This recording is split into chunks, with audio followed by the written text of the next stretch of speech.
Get started.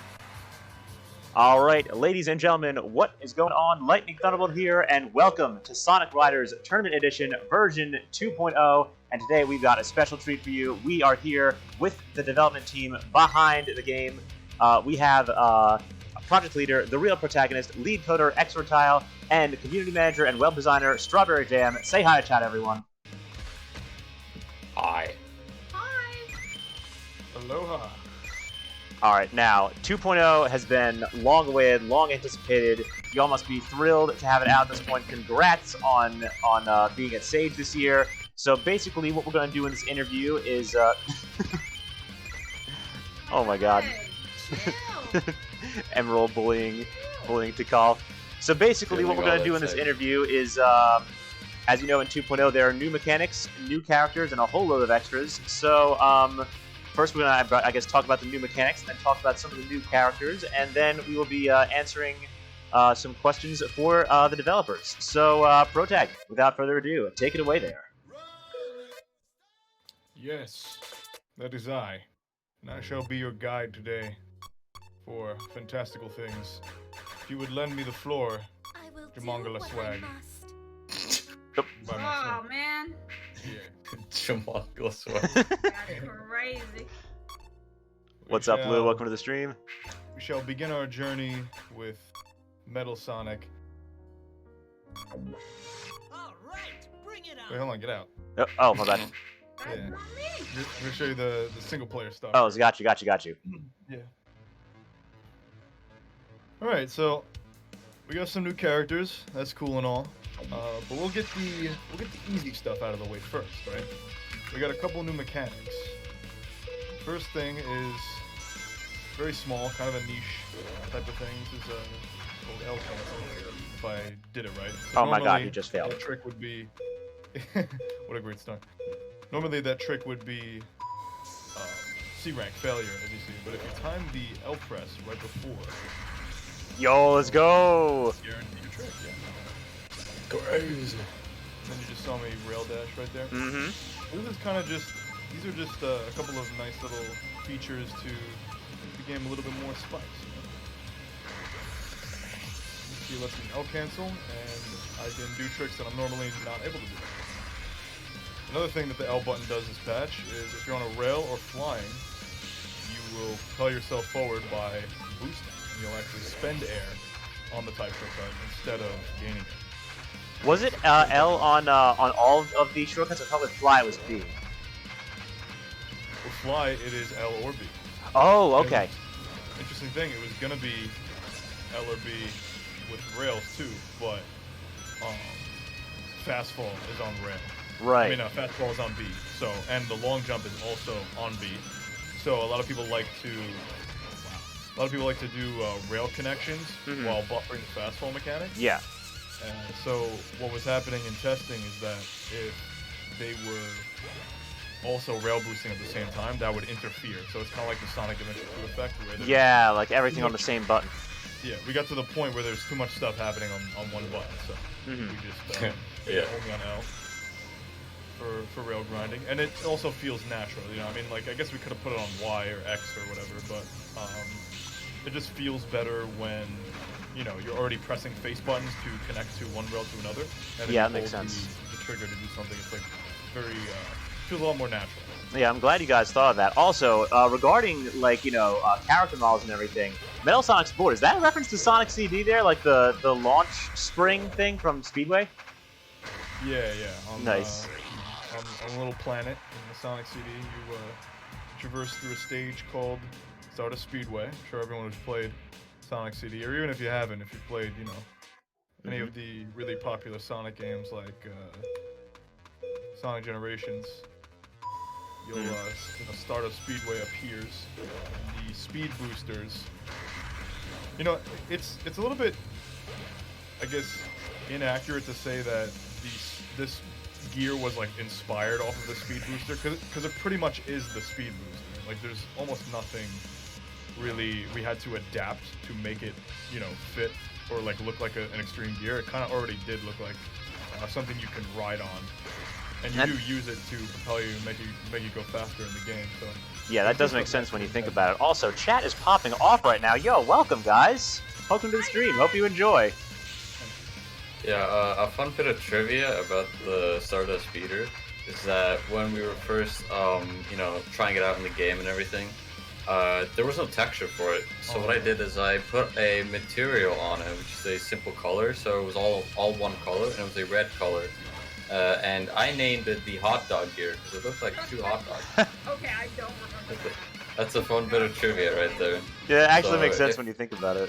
If you hear hot dog gear, we're referencing this gear. So. I mean, it kind of looks like a hot dog bun when you look at it in a weird enough way. Yeah.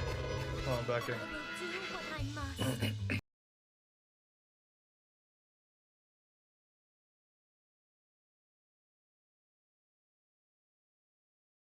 You guys can hear me fine, right? Everyone can hear me? Yeah, absolutely. Okay, good. So, Metal Sonic and Chaos share an archetype known as the Boost, right? The Boost. We had late boosters and early boosters, which got redefined to combat characters in 1.4. And what the boost characters do is instead of statistical buffs, they retain boost duration. So what does that mean? It means all of this you're seeing right here is my boost being continued. So you see, I'm not pressing the boost button again.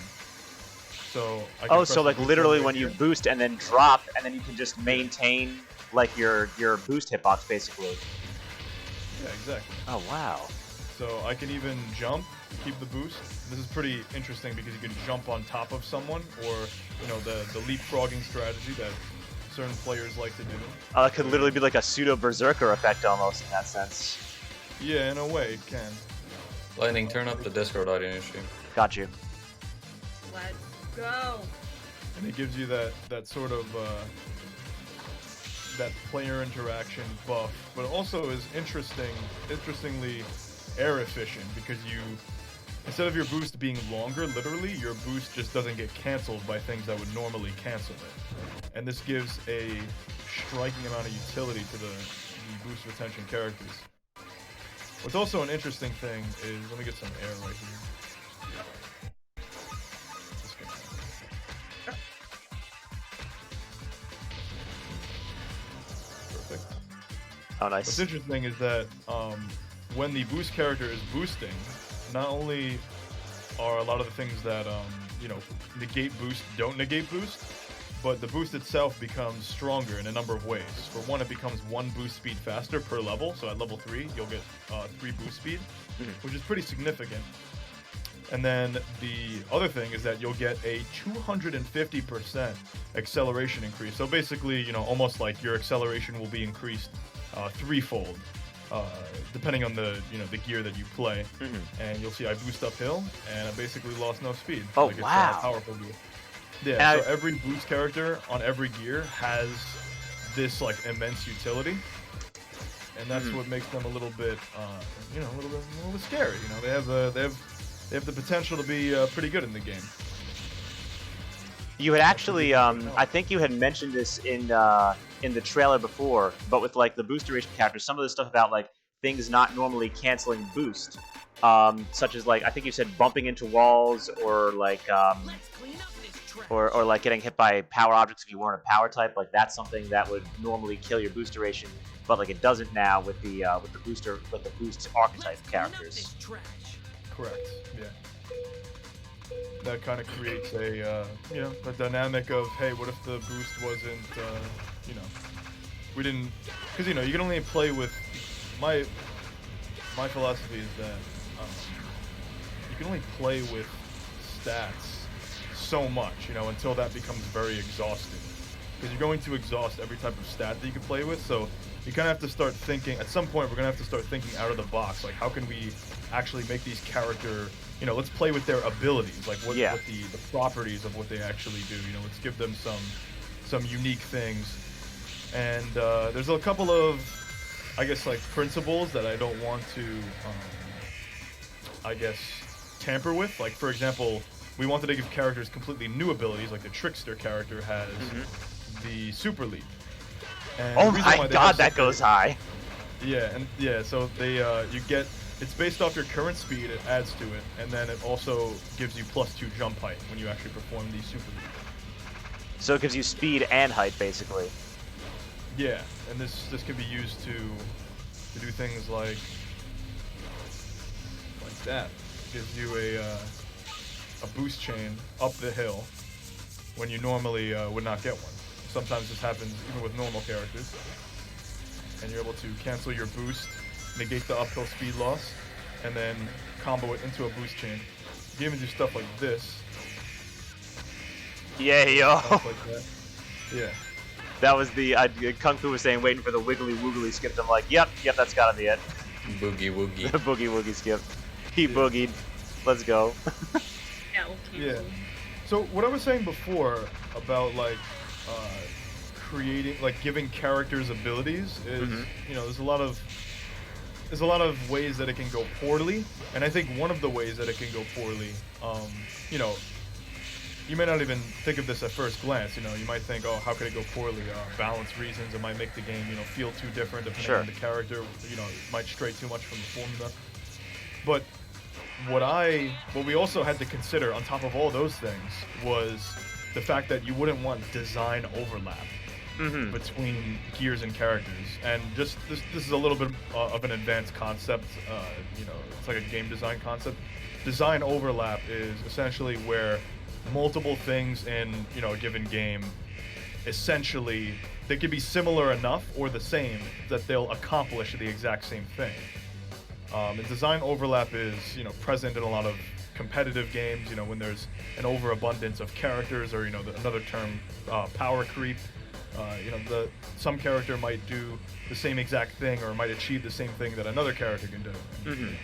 That creates design overlap because you have two characters that do the same thing. So basically, when creating the Super League, the idea behind it was that it couldn't function like any other gear ability, and that also sets a precedent for new character abilities. You know, if we give a character an ability like Emerl's copy ability, none of these things could have been what a gear had, right? So you want to separate the gears from characters. Right, that makes which I sense. think is very important. Because I think with a lot of what I was noticing about 2.0, especially like with the trailer, was the idea that, like, you know, it wasn't just like the addition of the new characters, because like already with like 1.4, you guys had added in fast fall, you guys had added in tornado dodge and ignore, and then like with 2.0, it's almost like you took it a step further to like innovate with, you know, rail boosting, fly boosting, and then like with specifically with the character archetypes. It's like there's like specific abilities for that, so it's sort of like really just thinking outside of the box to think like how can we like make the competitive depth like even further with like the next patch, and I feel like that's what kind of sets it apart.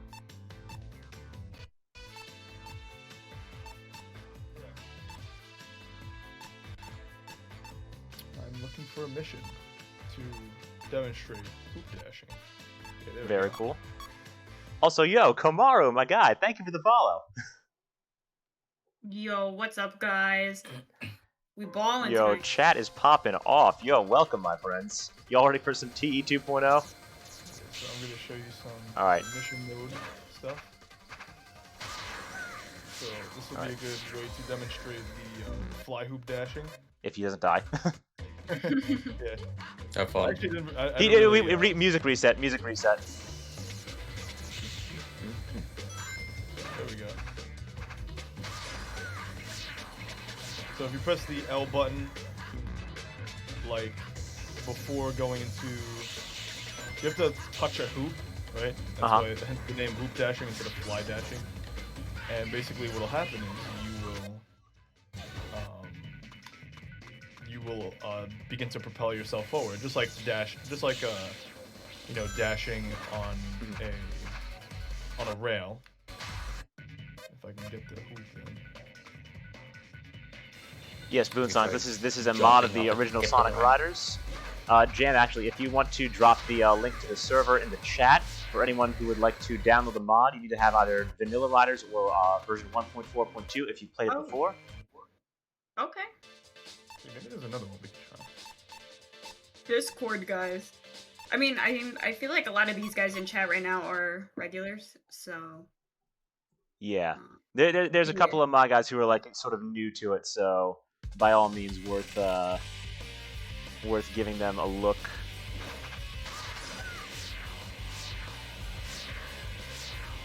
Oh, interesting.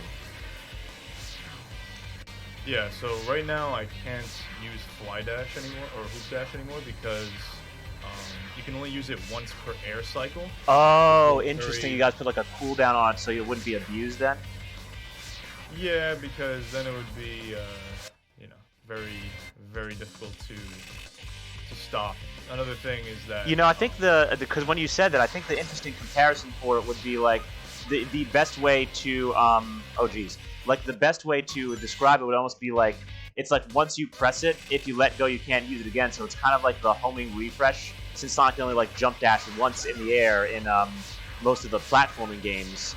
It's like you can't just keep doing it again, because then you could essentially just fly. There's a whole bunch of other restraints on fly hoop dashing. Another one is you need to touch a hoop to use it, which I hinted upon before. In order to continuously use fly hoop dashing, is that you need to hit a hoop in order to reset the duration of it. So, like, naturally, it'll last 2 seconds. Okay. And then it'll end after that. Oh, cool. Nice. Yo, nice path. Let's go. Yeah. So then it'll end after that. You need to hit another hoop.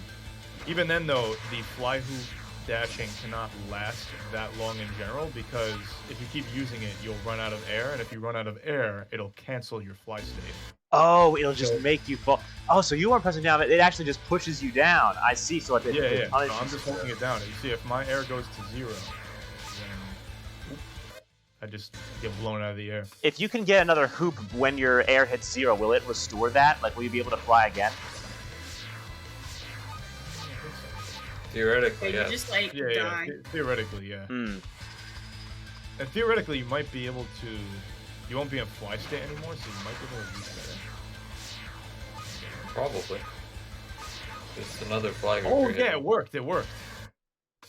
Oh, Yeah. interesting. Yeah, it worked. Yeah, so I fell out of fly state. Yeah, that's Okay, and if you like, so if you timed it like when you ran out of air, it's like, oh, I'm gonna fall, but then you hit another fly ring, you can essentially like keep it going. But it's got to be very specific timing. It looks like. Yeah, Yeah, I'm be gonna, lucky. I'm gonna use it again. There we go. Yeah. So you Oh, can- I see. Oh, that makes sense actually. Yeah, Oh, you so you technically- lose height very rapidly there. Oh yeah, for sure. The main reason why we put all these restrictions on is, I mean, you could still do like crazy stuff with it for open speedruns, and it provides that sort of freedom for open speedrun players. Oh yeah, But naturally. the reason why is because these restrictions, when they weren't on before, you were able to do what would be considered legal, tournament legal skips that were also problematic, because tournament legal skips that utilize type shortcuts are usually very powerful, Mhm. which is why there's an extra restriction for skips. It's like if it skips, if it saves you 5 seconds on on what the normal route would take you, Right. then it would be considered banned. But if there's an extra stipulation, if it's a type shortcut that you're using, then that timer, it can only save you up to 3 seconds. Mhm. So you see that there's always been sort of a contention with type shortcuts skips, and that's a conversation, that's an ongoing conversation that's just had throughout the community on if type shortcut skips are something that deserve to be in the game, right? You had the Splash Canyon shortcut that was baby's first skip. You have some on Egg Factory. I was going to there's actually some- ask about Splash Canyon now you bring it up, because I think in like a recent 2.0 tournament, because of fly dashing specifically, did the community make the decision to actually ban that one from being tourney legal? yeah, they were really begging for it to be banned. Because it's like, it's almost kind of over centralizing, but like it's now like I've heard that this skip is now banned in tournament just because the skip was already the fastest one, and now with fly hoop dashing, I could imagine it would like really just sort of make it so that almost no other type could be viable in that situation on that specific course. You know something? Splash Canyon has always been a stage that was never really competitively healthy. You know, there's always been some sort of problem with Splash Canyon. It's either been, you know, fly type or supersonic is, you know, perfectly designed for this type of stage since he gets the best of all shortcuts. True. And you know, I don't know. And then it was at some point it was Knuckles the Crazy was ridiculous on the stage. So it's just, true. Splash Canyon has never really been a conducive to competitive balance. Not that that really matters all too much in my opinion. I mean, there's many great stages in the game, and Splash Canyon is just one of those flavors, you know? Yeah, that makes sense. So I just feel like Splash Canyon is one of those stages where it's just like, okay, it's fly dominated. No! Oh my god. The Chow. Sumo Chow coming in hot. But yeah, you know, I mean, if the community, you know, with something like hoop dashing, it's kind of just a mechanic that would improve upon the fly route. You take it like this, and probably bump off this, get all your air back. And Yes, you would. We Yeah. can't do that in tournament. Yeah, it's like, I mean, that looks, because I would imagine the extra speed that you get from that, Yeah. it's like that was like the reason, because I was thinking, I'm like, oh man, yeah, that's just, that makes complete sense why it would now be banned. Yeah. And what's really great is that it's, you know, there's a difference between like rules and then designing, like a rule ban and then a design ban. So like, you know, design ban would be like we'd like patch it out, so we'd like formulate the ring so that you have to go this way. Yeah. But why do that? Why do that when we have an established rule set where, you know, if a type shortcut is over, you know, saves more than 3 seconds in time, then the rule set would ban it anyway. Because then patching it out, you know, would not only require time and effort, but it would also require you to tell the open speedrun players that, you know, like using the hoop dashing and that skip. Right, for like a small change like that, it sort of makes Yeah, sense. tough luck. So it's basically when quote unquote like fixing problems, it's sort of a, you can play by yourself, Jen. Yes. When My fixing God, guys. problems, it's sort of a time resource management. Like, oh, is this even worth fixing? Like, right? So Yeah. in the case of like hoop dashing came out as, you know, we heavily Is that the new refined neon it. speed in the top right corner there? Oh my god. Yeah. I actually Oh made my that. god. It looks real. Wait, hold on. I should show you the other one. The other side is really cool too. Oh. Ah, look at. There's a. So Sonic. Neon Speed was like a new texture pack that is an option you can have for 2.0, I believe made by Lightwisp. Yeah, like what's it? Did it. And Very cool. well, obviously Zephyros did the character art, the original. Alright, Zephyros did the original character art, and Lightwisp was doing the recoloring and all the details on to make it like more. Yeah, that's right. Oh no, I missed things. Anyway, with all of this discussion of like the new mechanics, I guess a question for Exo: what came first, the new mechanics or the new characters? And I guess how difficult was it to like get all these working?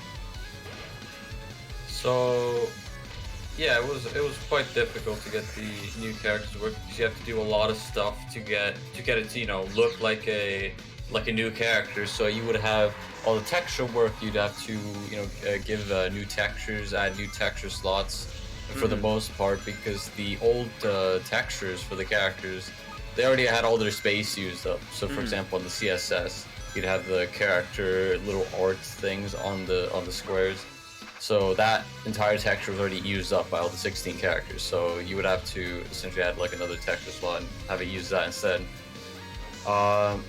And you know, the new characters also have, you know, different models and different textures as well. So So one thing that I didn't get to do was actually give them texture for when they get hit by shock attacks, like Tails is level 3, for example. Oh, huh. Because their characters look like burnt out or something Yeah, like that, yeah. right? So those assets, like twist models, like for when Knuckles level 3 hits you, the character gets twisted up. That's also something that would have to be, that was changed to fit the new characters. So definitely a lot of work went into actually putting the characters in properly without it looking like some sort of like Exos, for example. That'd be like funny if you had to like hold X on like random character slots and you get a new character. That'd be really exactly. funny. Because like what's revolutionary about this is like for the longest time I think people, because in 1.4 the big thing I believe was like that was the first time that new supers had been in the game, and now you guys actually took it a step further and cracked new characters, because these aren't just characters like or just textures, like they're actual new characters, which is crazy. Because I think because what you guys did was like you added in new like the actual like new character slots for them. There was like new voice clips and everything, so it really gives that more immersive feel and everything. Also, yo, Game Gambler, thank you for the follow, man. Yo, what's up, Game Gambler? Yeah, so a lot of general like patching little places to all make it work properly was also done. For example, the fact that since they're new characters and they will have their own character IDs, since they went out of out of bounds essentially, because there's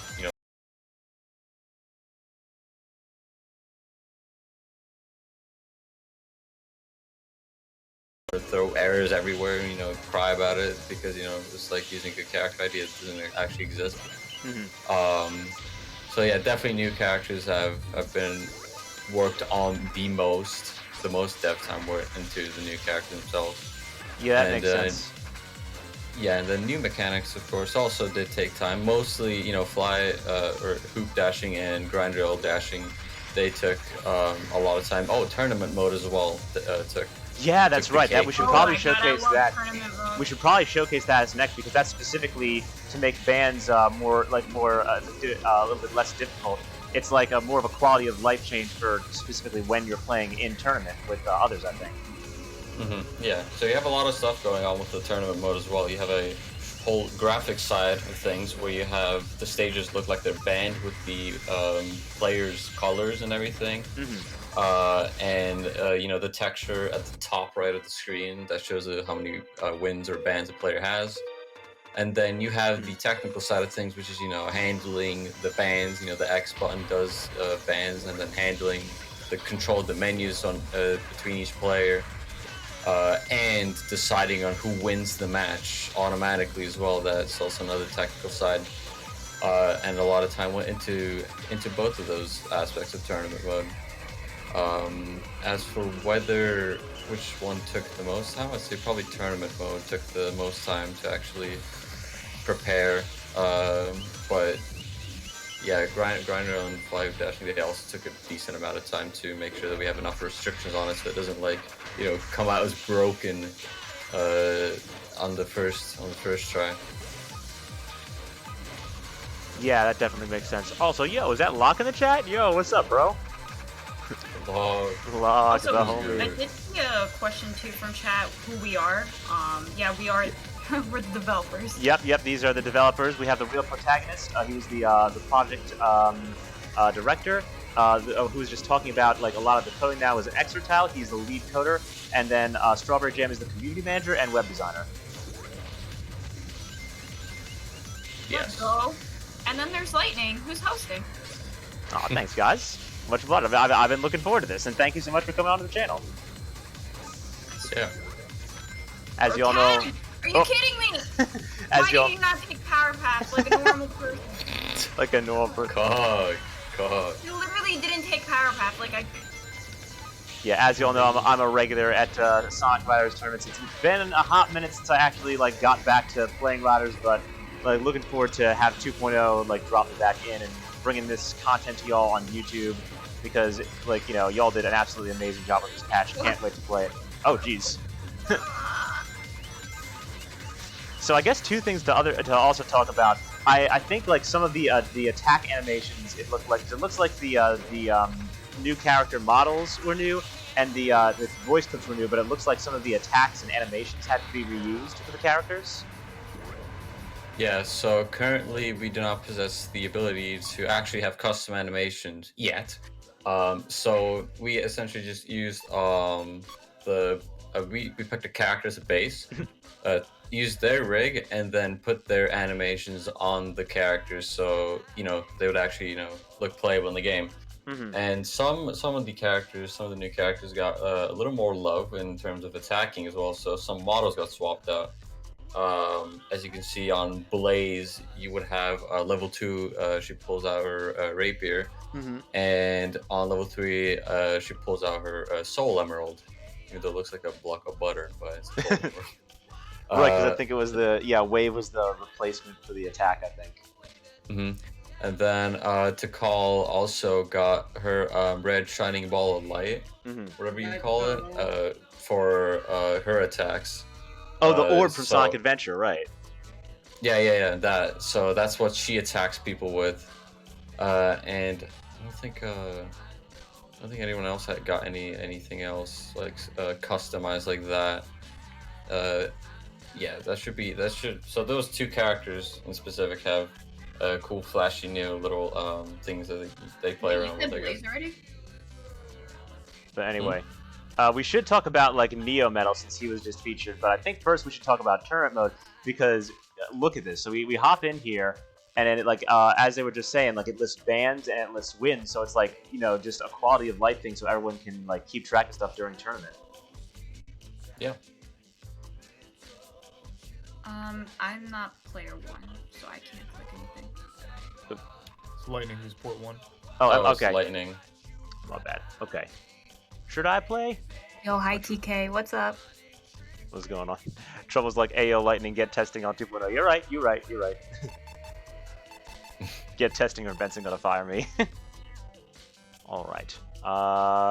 Should we play a set?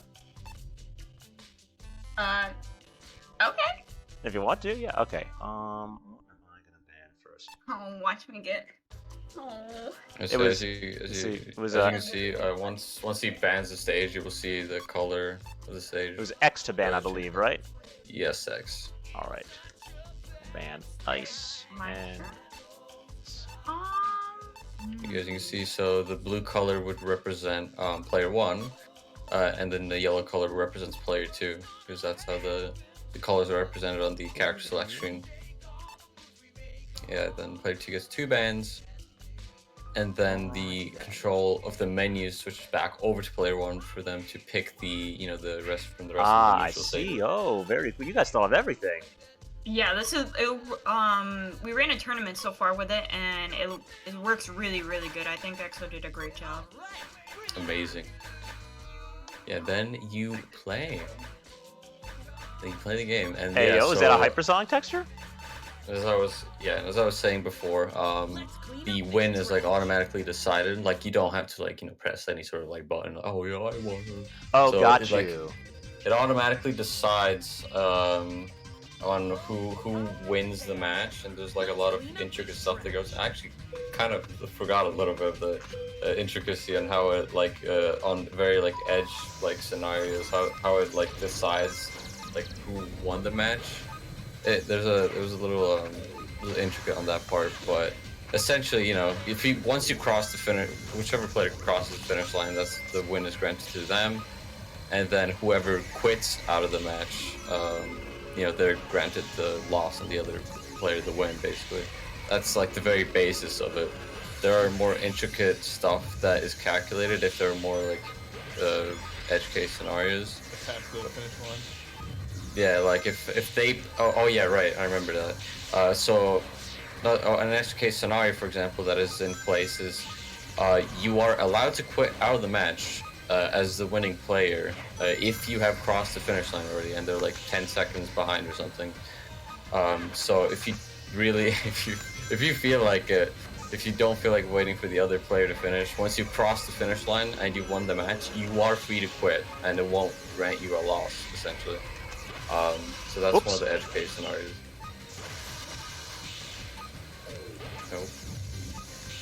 Yeah.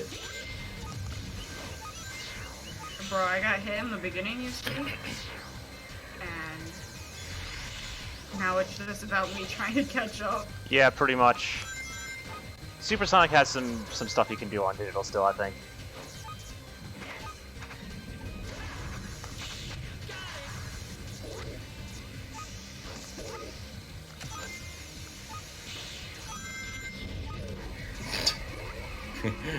Thank you, Trouble.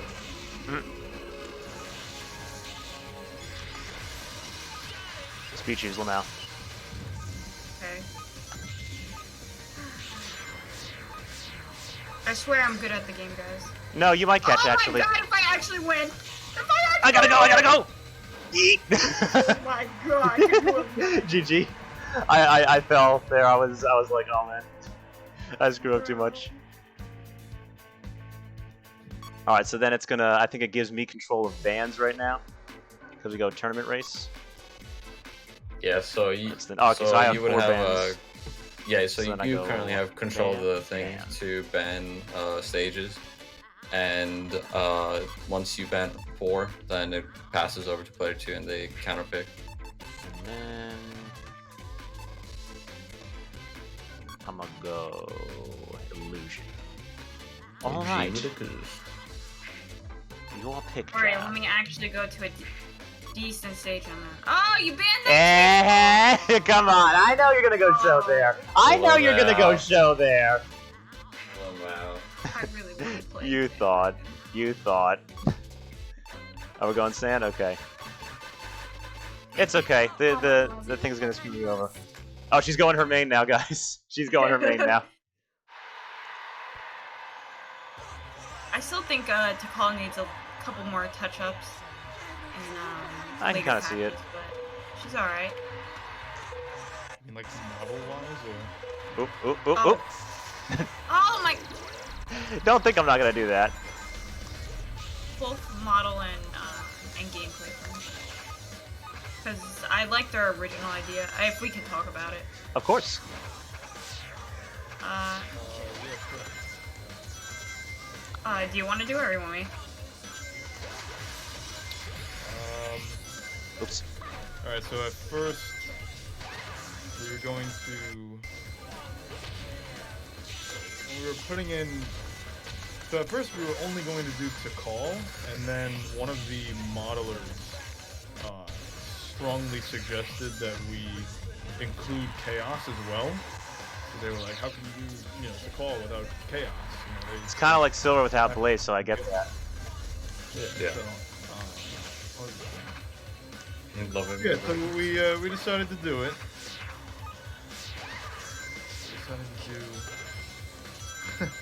We decided to do Tikal and Chaos, and then essentially I thought it would be interesting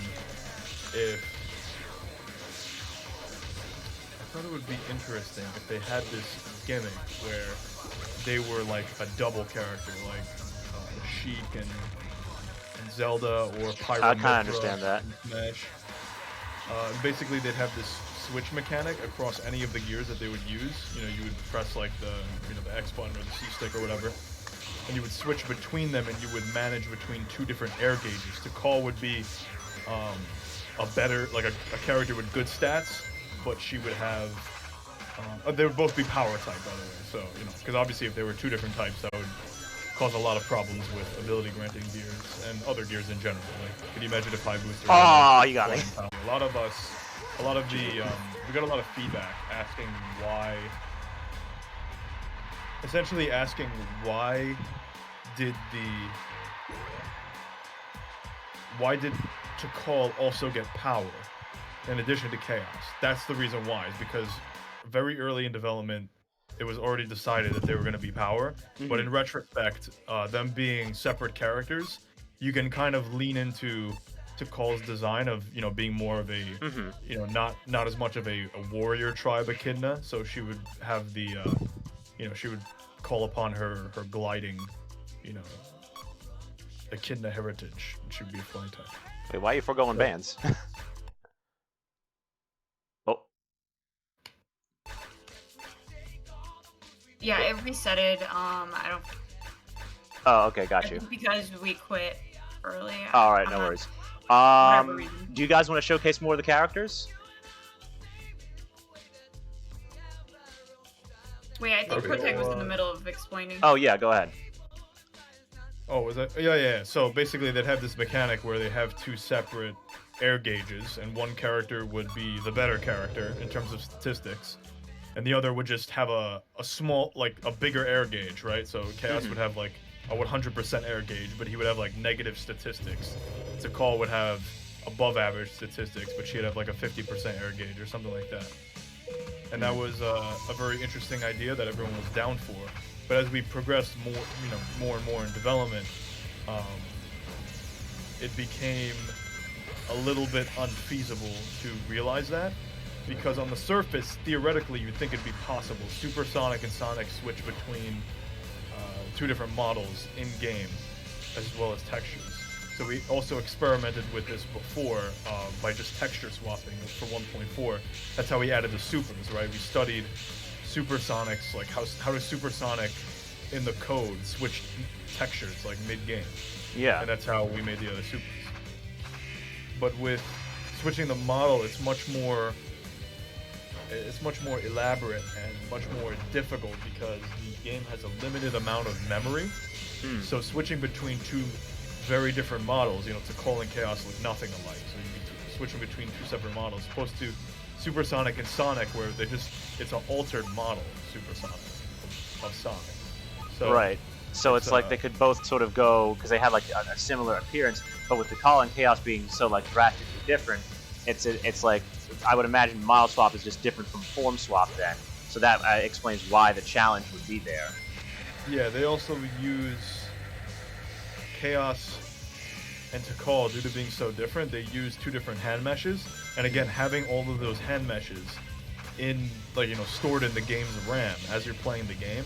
Because you also have to think about, like, what if there's, like, a four-way Tikal and Chaos Ditto? Then technically you'd have, all of this code running to make sure that all of this stuff in memory could be called upon. Oh, that's true. It would be. It almost presents the same kind of like the 8-player Ice Climber issue with Smash 4, I guess. Yeah, very good.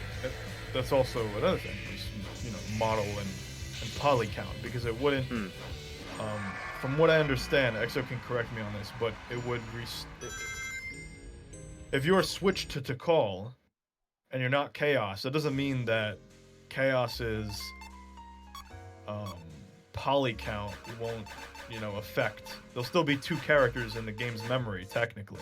Yes, because you have to load in the entire model, because it is not feasible to properly switch between those two models like efficiently, because you would have a buffer. If you were to just like load them like in the middle of the game, you would have a buffer time, because you can't snap just load in a model like that. Like, it doesn't work like that, right? You have your RAM speeds and your hard drive speeds and everything that plays into this. So the entire model, both the models will have to be loaded at once. So that essentially doubles the poly count in terms of, you have probably, both models probably going to be both 5K at least. So you'd have 10K just sitting in RAM, 10K polygons. And that might get a little expensive on the GameCube's RAM capabilities, because GameCube doesn't have exactly, very large amount of RAM to play around with, and you have to consider everything else that is already present in RAM, which is, game data and everything else. So there's not much room to play around with. So that's also one of the other things.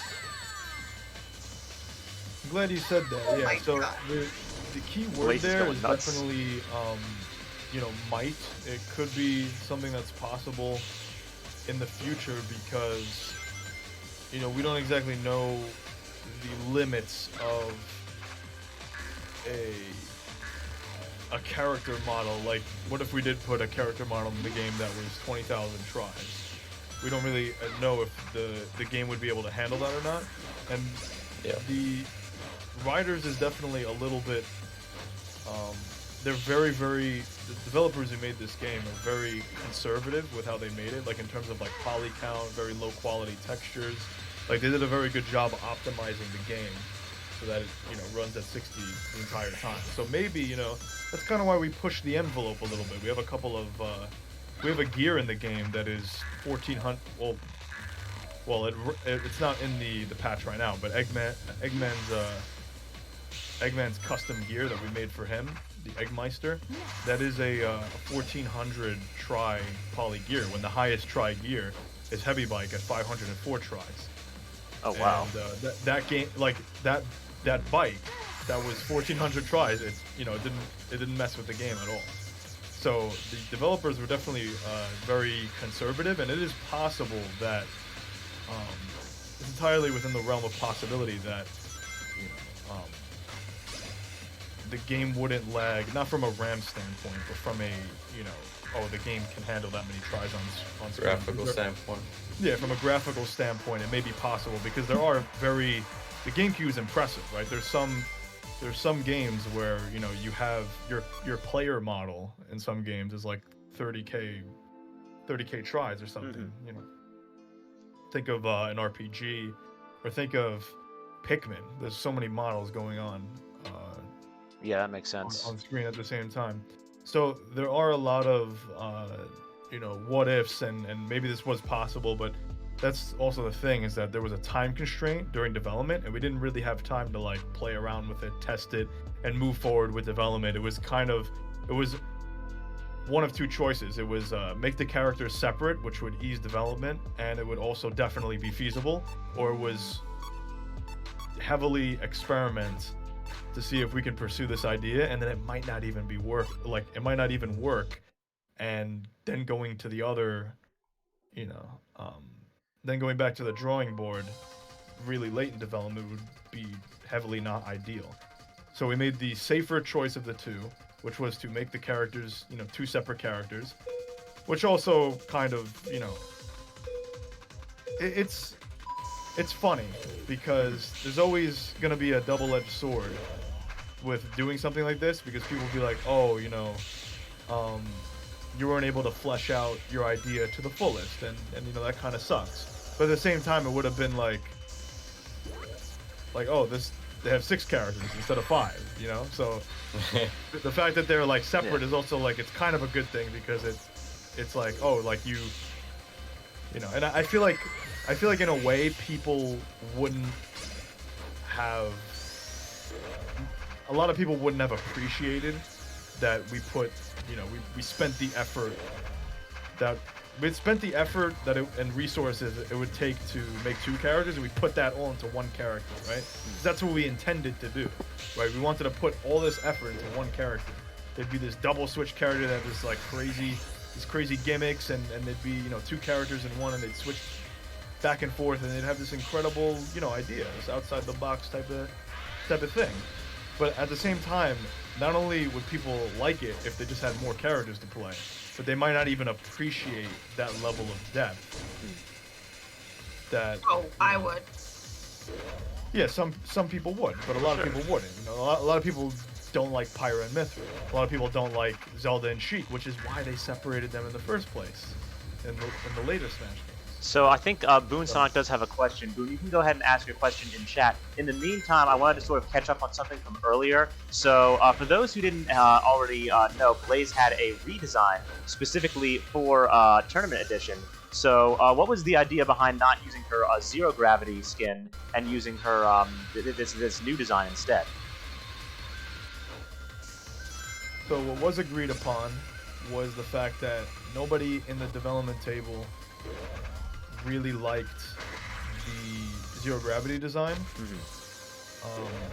Now usually most of these designs I did the coordination between the artists and the modelers, and a lot of them I had an extensive direction in mind. I have this Google Doc where I explained exactly what would change about the character in great detail, and that helped the artist portray a solid vision around them for both the gears and the characters.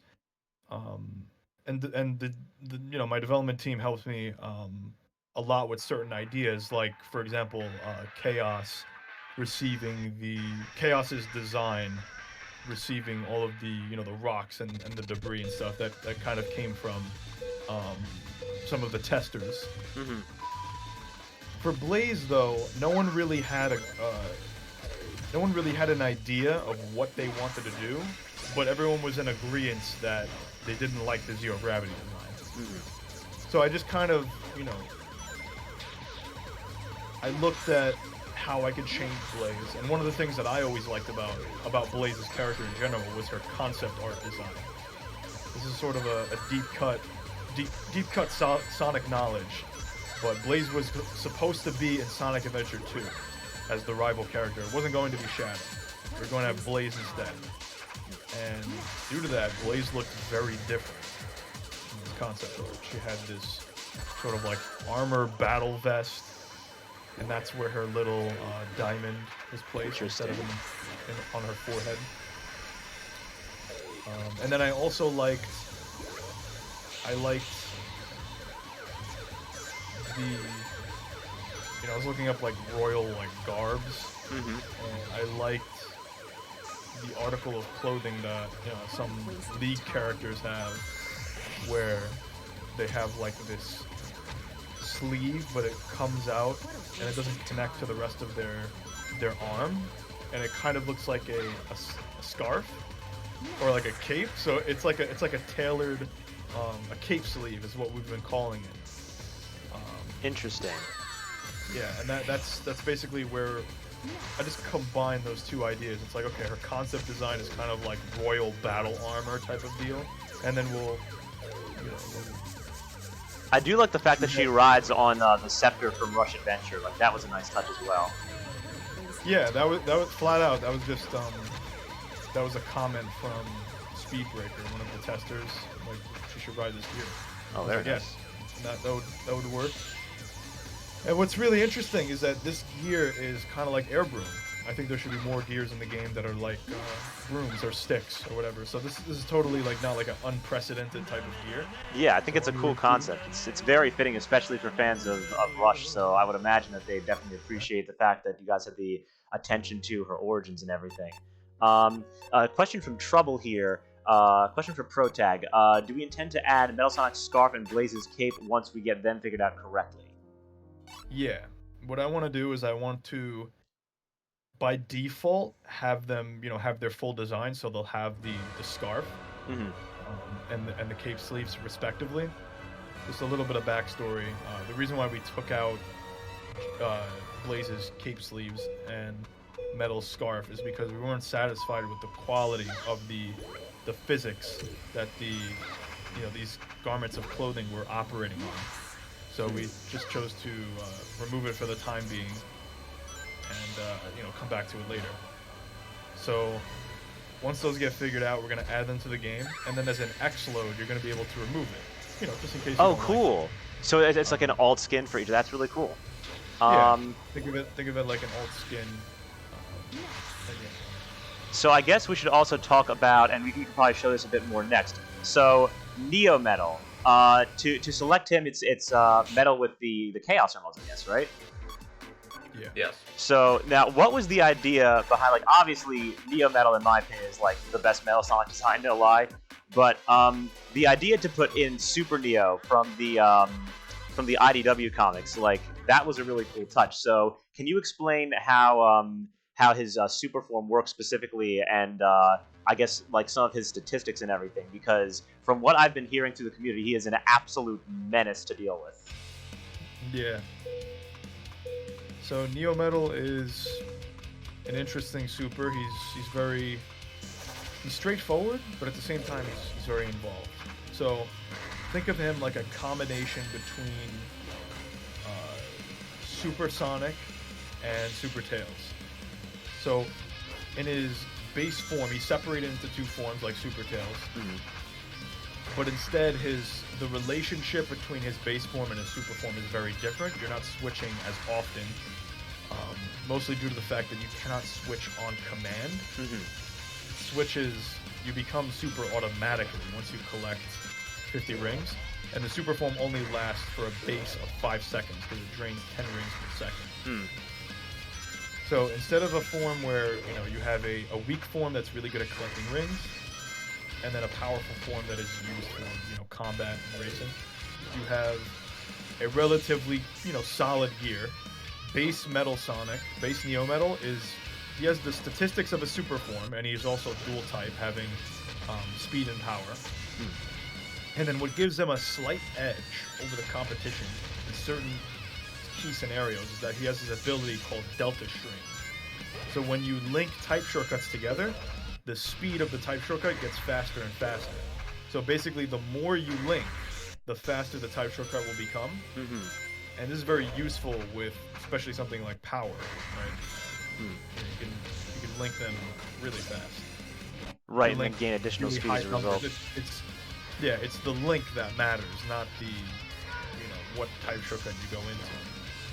With speed and fly, the link is much stronger because you can never create as many links as you can with power. So it's all balanced for that. Yeah, and I noticed you guys also gave him Supersonic's AoE, but I think it was like without the daze effect as well. And so he's a super form, but he's less powerful. Right. In most regards, he's less powerful. If he didn't have his super form, he wouldn't be as good as them. The super form is what gives him the edge. When he turns super, it becomes an absolute monster of a gear for 10 seconds, and then he can prolong his transformation by flying around, by grinding. That's the other thing too. When he's in base form, right, he's speed and power. When he's super, he gains all type. Yeah, and it's crazy too because even when he's in base form, it looks like he has the ability, even with a level 1 air gauge, to like regain air and regain resources a bit more easily than other gear can, which definitely makes sense why it would be so difficult to play around. So I can understand that. I guess. Yeah, well, he's not. That's another thing. I'm glad you mentioned that. He's a non-leveling air gear, which is a popular design that a lot of people have been liking. We've introduced, non-leveling air gears in 1.4. Yeah. And people, a non-leveling air gear allows us to, design more closely around the character's abilities because it's like they can use 2 resource bars and they don't have to worry about the level up system. They can use, they control your air, and then Metal Sonic's rings are just for his super form. They're nothing else. No fluff is added to the design by having to worry about leveling up. So I really think that this type of gear, I guess you could say, or this type of design will pave the way to a lot of interesting types of gears, because now you can design these gears with 2 resource systems, right? Instead of having to focus on collecting rings to level up is kind of like a binary thing. It's like once you do it, it's like you don't really need to worry about it anymore. Pretty much. And it's like you don't need to worry about specifically how many rings you want to get. Like for Metal Sonic, you might want to hold off collecting 50 rings for when your opponent's close to you. Right, because then you like shift into that combat state. Yeah. Or you might want to hold off until you're right about to use a fly route because you'll gain fly type.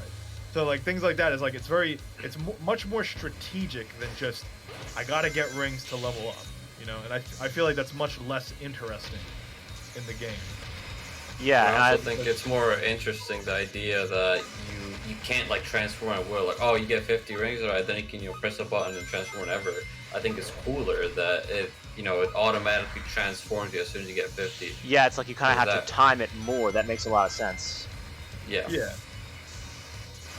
I'm glad you said that too, actually, because again, it's sort of a double-edged sword, right? Some people would like that control. Some people would say I think it feels better if I was able to control my super form, like Super Tails. But then at the same time, because of the sheer power of Neo Metal's form, we were allowed to make it more powerful because you have less control over when you activate it. Right, that makes sense. You can only activate it when rings are around, and even then your opponent might be pressuring you so that you might dodge some rings and you might not get it.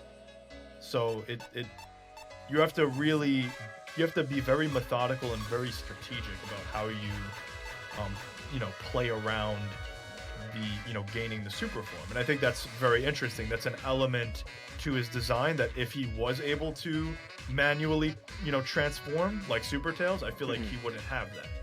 So this is I like how it came out basically. Yeah. Oh, yeah, definitely. I guess real quick, I do want to answer Boone's question real quick. Put a sort of like a side note here. So Boone was actually asking me. He literally just said, "How would you recommend being a better YouTuber and get more subscribers?" Now, I'll be honest with you. I don't normally answer questions like this because I don't think it's really something that we should like directly talk about. Like you notice at the end of my videos, I never really like ask you guys like, "Oh, I hope you guys enjoy. Please subscribe." Like usually, I'll just be thankful for subscribers and everything. I would say like, because what I'm doing here, like like I've known Protag, Exo, and Jam for a while. Like I've been in the Rider server since I would say like 1.2.5. So I guess the quick answer to your question is, if you're doing YouTube and content creation for subscribers, like I would not recommend doing it for subscribers specifically. Like what you want to be making content for is like you first and foremost want to be making content that you enjoy, and you secondly want to be making content that you think other people will also enjoy watching. And because like at the end of the day, it's honestly I feel like just blessed and privileged to be involved in the Sonic community and interview so many talented developers and creators at Sage. So I feel like that's why you should be doing it, because if you go to it with that mentality, it sort of humbles you, because at the end of the day, if you're doing it for subscribers, like we're all just content creators, like throwing darts at a wall, hoping something's gonna stick, so it's like you do it because you enjoy it, and I feel like then you will get a richer experience, and as a result, like you will get more community involvement, because people will see that you're doing it to be genuine, and people will see that you're doing it because you want to give because the reason that I see myself doing it is because I want to give back to the community. I want to highlight the talent in this community, because we got just so much talent in this community, and they absolutely like deserve to be to get some more publicity, and I want to like tell everyone as much as possible about like all these incredible projects. But yeah, anyway, I apologize for kind of like going on a ramble there, guys. But please continue with discussing Emerl's mechanics, because they're a bit more advanced, if I recall. Before we do that, I also want to interrupt because Trouble pulled up the question. Hey Exo, can you explain again why the pits on that part of Skyroad are supercharged again? Yeah, so for the people that don't know, the pits that are after the second ramp of Sky Road, which would be where the big turbines used to be, basically. So the pits there are actually, I'm pretty sure they're still supercharged. I forgot if I left that out in 2.0 or not. But those pits might be supercharged, and the reason for that is because early in 1.4 development, Sky Road did have a problem with, air not being present on the stage. And we didn't actually, we had a limitation of, we still had a limitation of not being able to add stage objects at that time. And we were only limited to being able to move pre-existing stage objects. But so what we did instead is, because we couldn't add a line of air boxes there, what we came up with is to supercharge those pits right there. So we'll kind of act as like a semi-air box, I guess, because we couldn't like actually add a air box line. And then down the 1.4 development line, we actually bypassed that limitation, and we actually added an air box, and we kind of forgot to take out the supercharged pit. So I have the best of both worlds, I guess.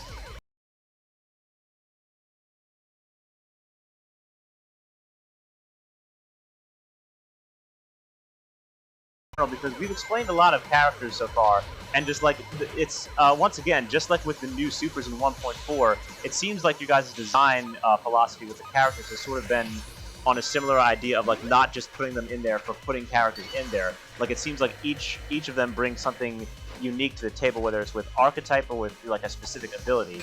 So Emerl, Protag, you mentioned, has the ability to copy the abilities of other riders, the primary type, if I'm not mistaken.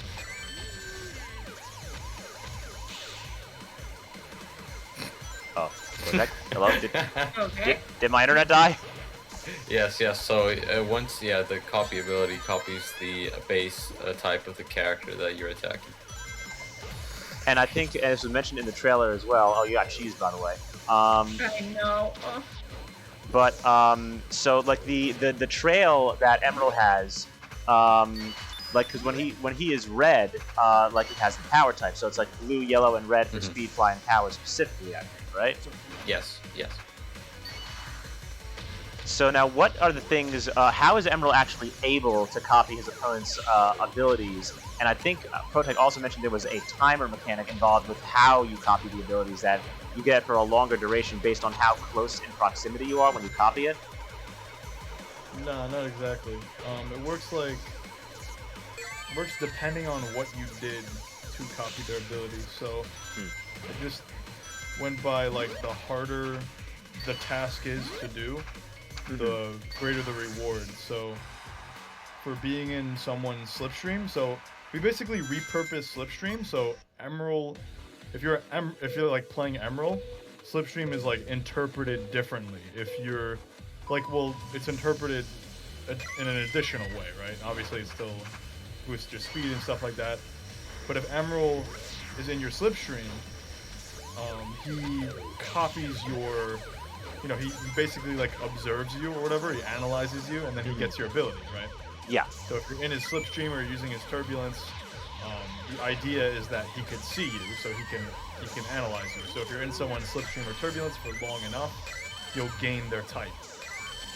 Now, other ways that you can gain someone's type, in a more instant manner is by attacking them, pretty straightforward, or by bumping into them. So in Riders, when you bump into someone, like their hurt box into your hurt box, not attacking them, you have this little animation where there's visual and auditory feedback when you bump into a character in Riders. So that kind of opened up the door to make that one of his triggers for copying his type, because he touches you, Right. and that was very easy to add that in basically too. And it's definitely more difficult to touch an opponent without having them attack you, and you don't even attack them back. So that's the ultimate way to copy someone's ability. That gives you the biggest bonus, right? Yeah, that makes sense. Yeah. And I guess regarding Emerald further, I think because Trouble actually said something in chat that I wanted to touch on. So he was saying Light Wisp designed Emerald and then came to life via everyone's work. And this is interesting because if you remember, which is funny, Light Wisp actually for the longest time in the Rider server just had like, he had like the Emerald Chow as his PFP, and he's like, we're literally putting Emerald in the game, I promise. And then it was just like, oh, Lamau, Emerald's actually in the game. Like, here he is. Hey, the sensational white Light Wisp, let's go. Like Emerald was very much a product of just Light Wisp, because he talked for the longest time about like how cool it would be. And as you can see, as you know, if you faced off against Light Wisp before, his playstyle in Riders is very combat oriented, and as you can see, Emerald is a very combat heavy character. Like, you kind of have to be actively taking your opponent's abilities and always be within range of them. So you want to basically be actively interacting with them. He's not so much of a time trialing gear as he is a combat gear. So I think it's really interesting how the character was sort of like tailor-made for that design, and it almost like encourages players to like look into the way he plays and try out that style for themselves if they want to like experiment with that, which I think is just a really cool idea behind like a lot of different testers like coming up with design philosophies and stuff. Yeah, and in fact, time trialing with the Emerald is essentially very, very, very, very bad.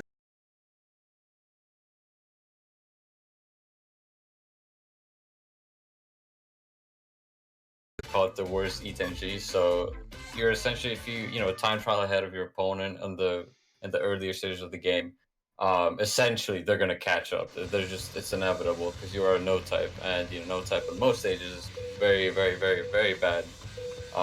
So yeah, you essentially no type, but you're worse no type. Yeah. So yeah, you're essentially a worse no type, which is even worse than no type. So it will, yeah.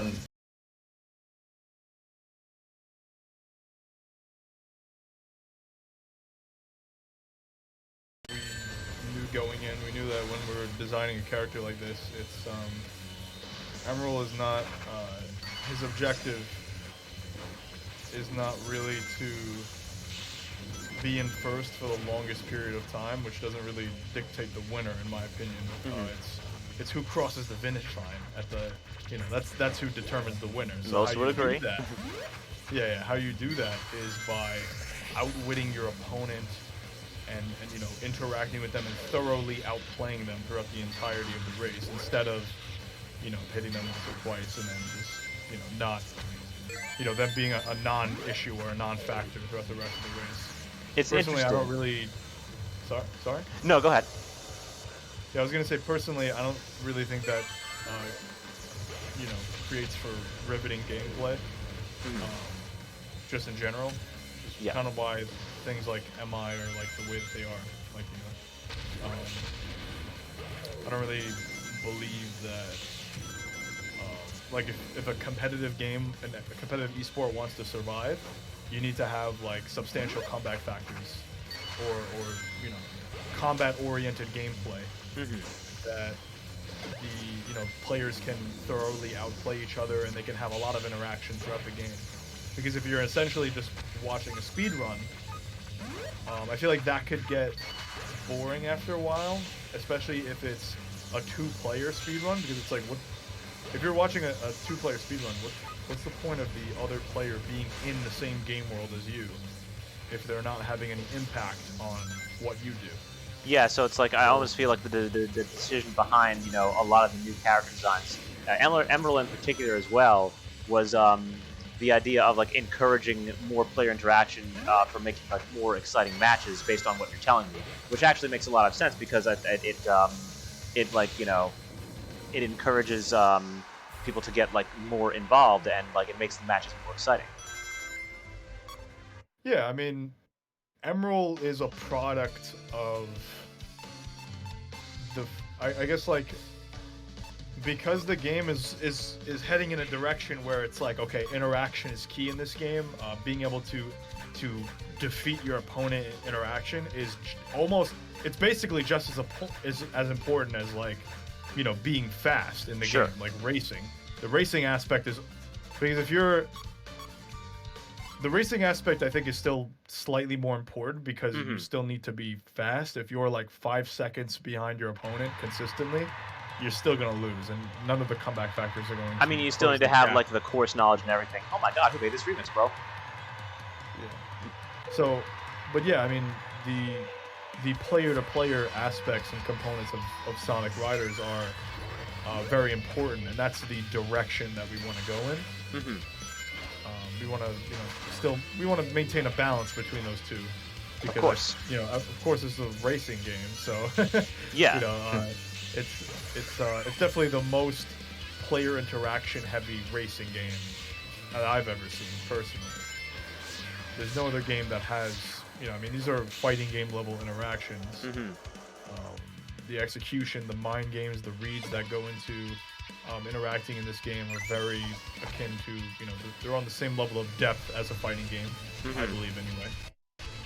What I find interesting, because a lot of people will be like, oh, but Mario Kart has like items and interaction, and so like that can be played somewhat competitively too. And my response to that is usually, well, yes, but like there's items on the track, and it's usually based on like the randomness of it, and it's Mm-hmm. sort of like when you lose, it's not really your fault most of the time, because the items are just play a blue shell. Yeah, exactly. But with riders, it's like the items are basically their resources for your air tank, resources for like rings to level up and everything. And it's sort of like if you lose, in most cases, it tends to be on the player rather than on the game. And like I feel like that is what's so much more enticing about Sonic Riders competitively. And in my opinion, not take it's all based on movement, timing, spacing, utilization of defensive options, and even resource management between playing the stage path and fighting against your opponent. So it's like you're doing all of these things at once, and that is part of being skillful in this game. I wanted to shift gears briefly for a moment, and Jam, you can post this in the Twitch chat if you'd like, but if you are like kind of starting out on Riders and you're wanting to know a bit more how to get involved, and you want to read up on character-specific stats, Sonic Riders TE actually has a website designed by Jam. Yo, let's go. And so that is actually up now. It's like it's been updated for 2.0. So Jam, did you want to talk about the website a little bit? Yeah, I can. If you want to display it on screen, you can. I don't know if that's easier. Yeah, I might be able to. Actually, give me just one moment. But yeah, we actually own sonicriders.org, which is pretty cool, I think, for a fan community. SonicRiders.org. For 2 years now, we have the website. I think. 1 year it was all in development. Yeah, I think we have had the domain for like 2 years. Yeah, I think it's only been we only had the domain for like. Bear with me. I'm Going just on gonna 2 bring years this now. up. Domain expansion. But yeah, I was working on the website behind the scenes for a year. Before it got released. It got released the time of 1.4, if I remember correctly. All right. It's a little scuffed, but I think that is capturing. If you guys want to see it, I think that's on stream right now. It's literally just sonicriders.org. Yeah. But yeah, so, there you go. Yeah. So what would you like me to show off? Well, I guess you're at the homepage right now. The homepage, we really wanted to try and give our like mission statement. We also were trying to like show off content in the community, which we're gonna probably update pretty soon. There's Neon and Speed. kinda Let's just go. give people like an overview of like our game and just some of the stuff we are working on. So there's Neon Speed. If you click it, I think it'll some of the other stuff. Yeah, it'll show you the characters and gears and stages. That's pretty cool. Yeah, I didn't want to click on the video because like it would like have overlapping audio since we got the game going. Oh, okay. But yeah. I guess the most notable pages are. Oh, okay. I guess we could talk about this for a second. Yeah. Hopefully we're gonna plan on having the original website recreation. We have some people that were able to like translate it from Japanese to English. So. Oh, do you mean like the that might original be like development 2006 website? Huh? Yeah, Do you mean like the OG? Oh man, OG that'd be so website. cool. Yeah. So hopefully that will be going in 2023. It is a very big project, and I am a person. Yeah, but as you can see here, there's like, you know, there's like the credits page and everything. You can like, you know, take a look at like the development team and everything. You can like list off all the credits. You've got some stuff about the mod. You can like go ahead and like it gives you like this convenient so we can like look at the stages, the characters. If you want to like get into competitive, you can take a look at like the match rules are listed right here. It's just listed there for your convenience. You talk about the striking system in the start stages, and then round 2 and beyond. But like for those who are looking to get into competitive, it's all right there for you. Here's net play, how to like, you know, connect and set up. I don't know if everyone knows about the ELO system as much recently, but I think that was something specifically in Discord. I think Wisp worked on that as well. Yeah. Yeah, it's mostly just his doing. But yeah. So one notable page I really want to talk about is the gear page.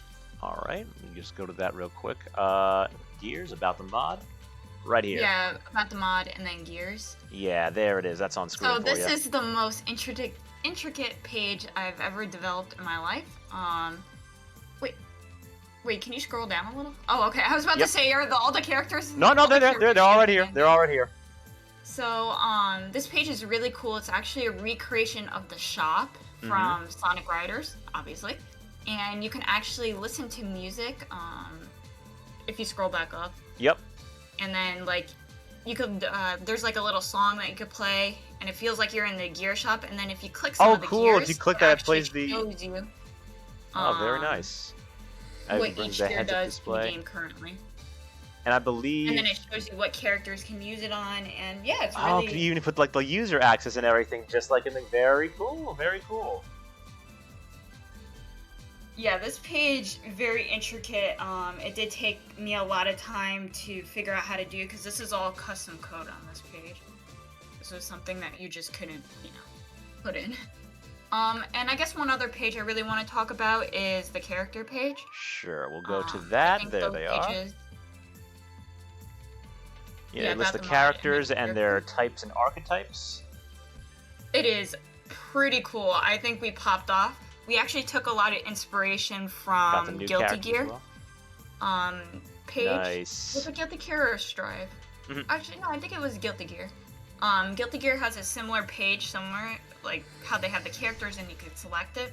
So I thought that was pretty cool, and the team really took that into this design, I guess you could say. You could click one.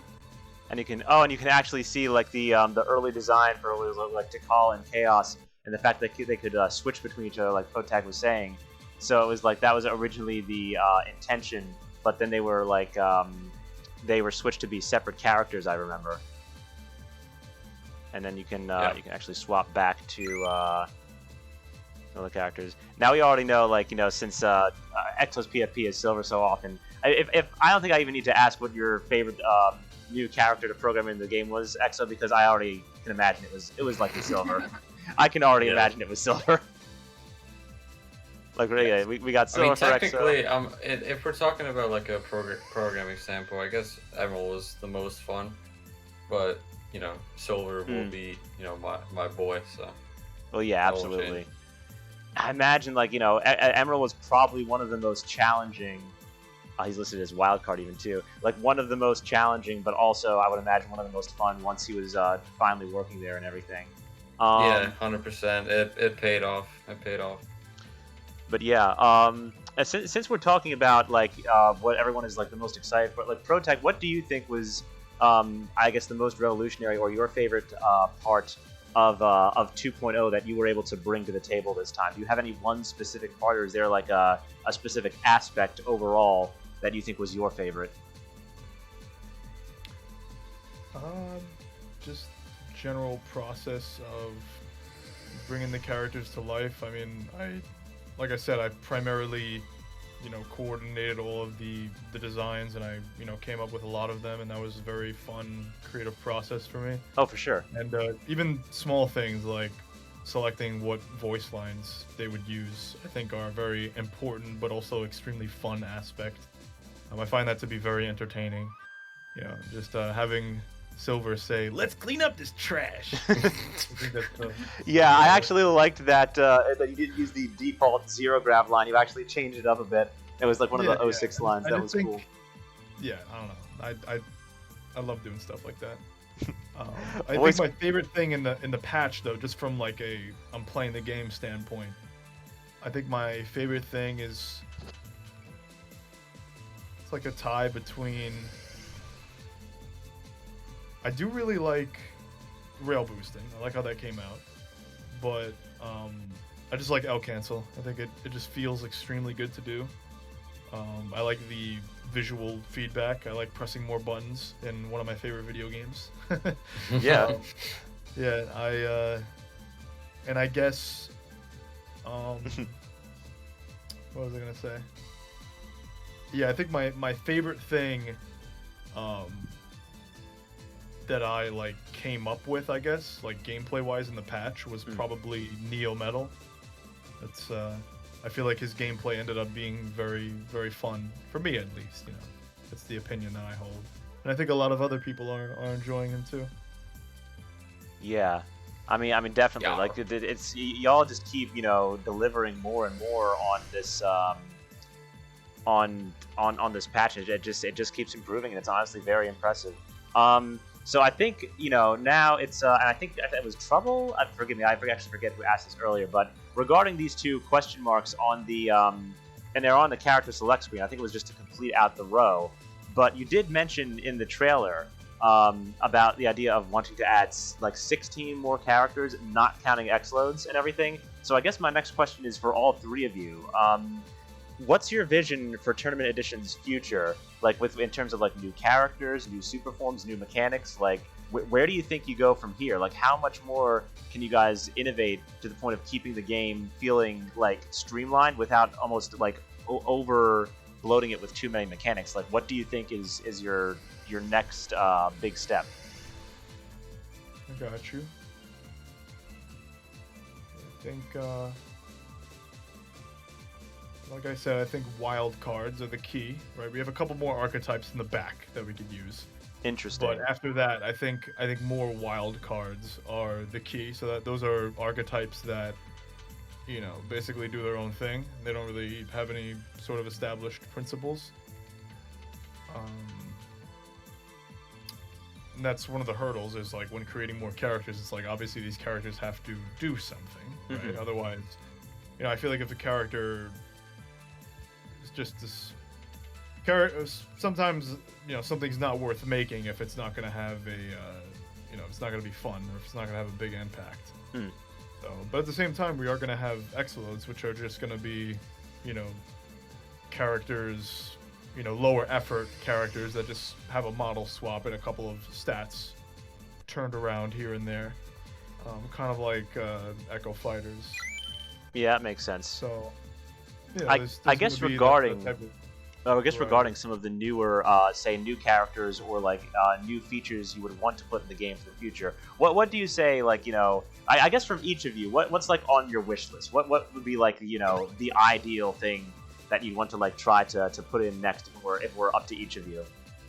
So one thing that I 100% have been wanting to do for quite some time right now is bring out a tutorial mode that is in the game, that is actually interactive and that you can actually kind of practice your stuff in, because one of the main points of criticism for the vanilla game was that there's no tutorial. You just it was go just in the game. It was the one video in the options menu, I think. That is just tucked away in some extras menu that happened to like.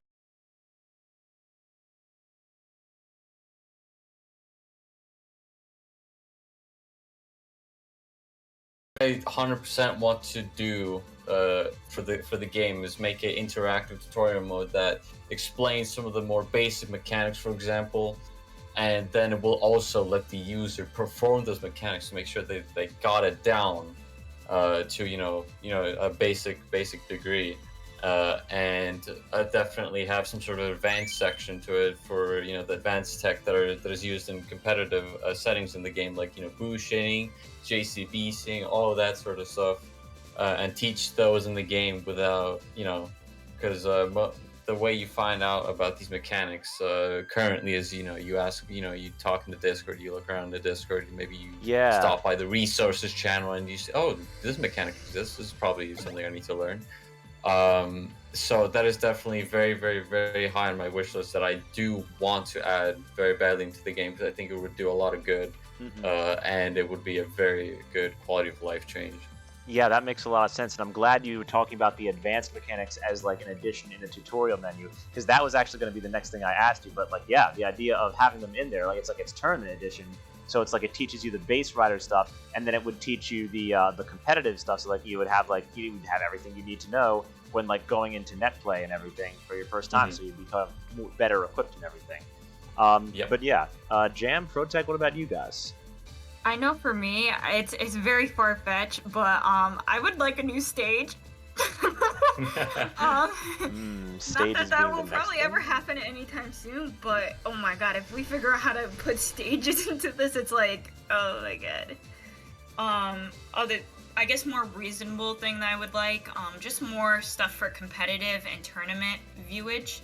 It'd be kind of like, I think tournament mode was a very good step for streaming.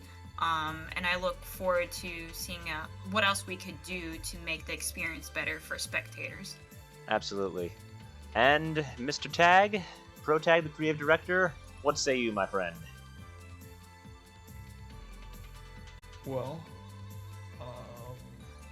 I think in terms of the game, I'm very happy with where the game is.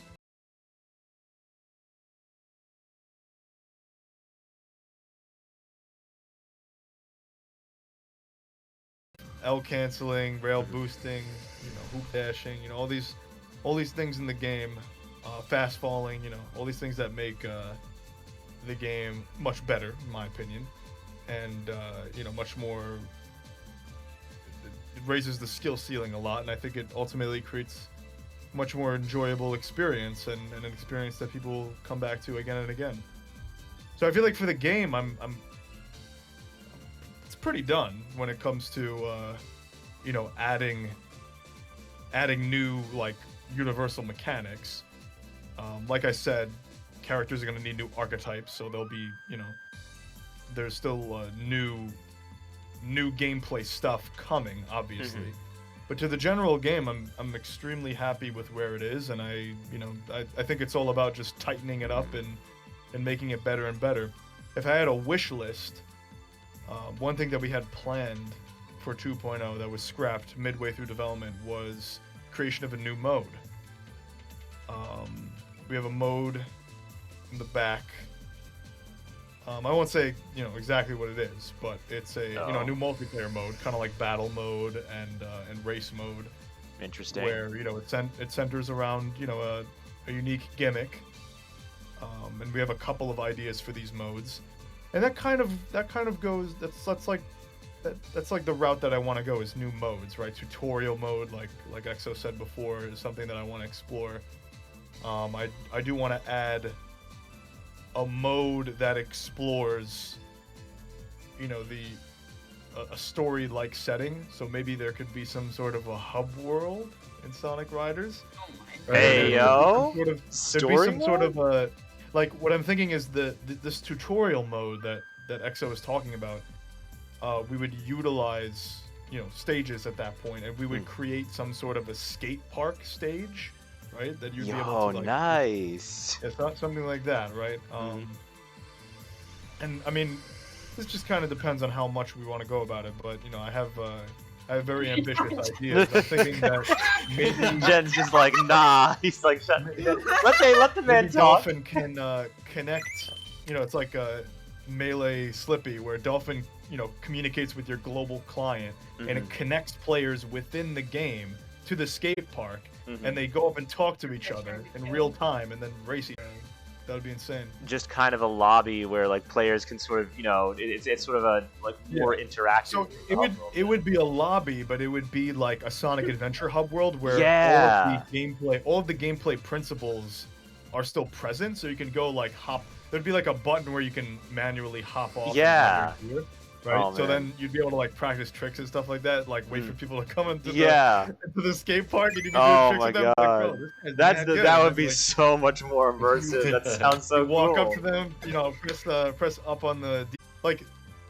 Theoretically, this is possible, right? Because there is an example of it happening, which is in Melee. It's not through a hub world, but there's online matchmaking from within the game, Right. And it's a new game mode. So this is like within the realm of possibility. Yeah. So that would be my wish list, is to create an online global client, and something like that. It would be maybe something similar to Sonic Battle R. Yeah, I was just gonna say, because I was noticing that we were actually playing Sonic Battle R and Sonic FTX. That's exactly what Sonic Battle R is like. But yeah, but like with Riders, and I would be down for that, because it's like it's like you Brian Chicken, more of the the Sonic Adventure influence in like the Riders game, and the fact that like we're having like the new characters like Silver and Blaze that were debuted in Zero Grab, and now we have Tikal and Chaos, and it's like an Emerl. Like who saw that coming? Like that's crazy. Like you guys went next level, just popped off with like all the new characters. So it really just feels like sky's the limit and everything. But yeah, my God. And oh wow, Bartholomew the Wise, thank you for the follow. Completely didn't notice that. Thank you so much. But yeah, it's actually crazy. But like my God, like thank you to like all three of you for just coming on, giving us your insights for the game, and your desires for the future and everything. I guess before we head out, is there anything else that you would want to discuss or showcase before we close out the stream? I guess one final thought for me. We got some things cooking up for October. Wait, are we in October? We're coming up on it. We're like mid-month now, mid-September. Oh no, we're in September. Oh my God. Mid-September. You're fine. Yeah, we got some cool stuff cooking up for October. Got some people working in the background on some things. So definitely look forward to seeing a new calendar and some events. We frying chicken. We frying chicken. Oh man. Well, I mean, hey, listen, Protag, Exo, Jam, thank you guys so much for coming on to the channel, and I do apologize that we got started so late today, but thank you, all three of you, for your patience and just, for joining us today.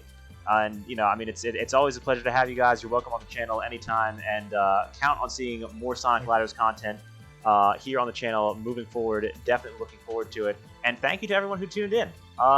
Closing thoughts, anyone?